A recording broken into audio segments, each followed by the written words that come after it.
Ba't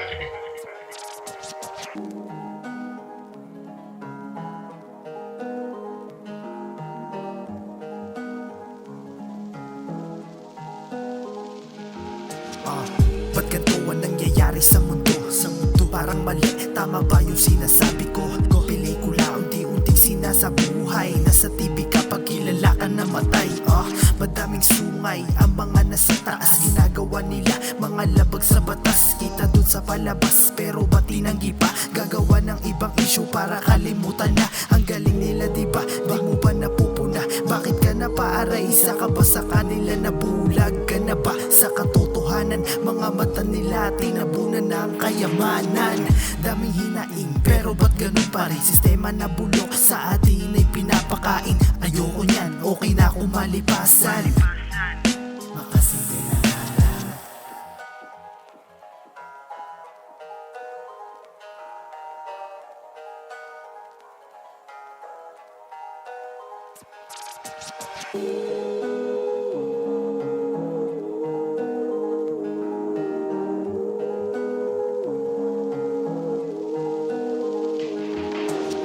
Gising na ang lahat, may di pa natatauhan. Sobrang dami kong tanong na walang kasagutan. Sunod-sunod ang hirap at mga daing. Mga matang pikit, bakit bigla nagising?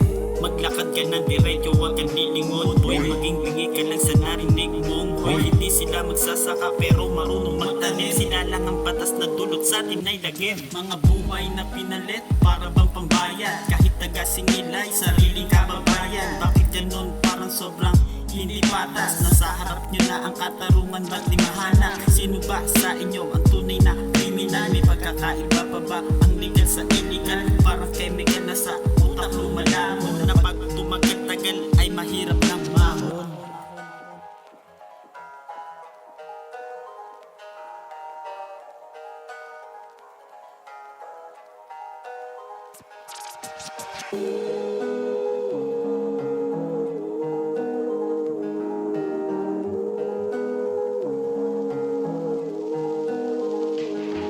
Kamusta? Anong balita? Okay ka pa ba? Sa nangyayari sa mundo? Humihina ka pa ba ng maayos? Kasi yung iba hindi na daw. Ang balita sa television yung lagi ang sigaw. Kaya minsan mapapaisip ka kahit nakapikit. Bakit mga pulubi sa daan extended sa sakit? Ito ba ay totoo o isang negosyo lang? Tapos gobyerno pa sa atin dito ay mapalamang mga hala. Ang bitukan na gutom sa laman, itutulak ka sa bangin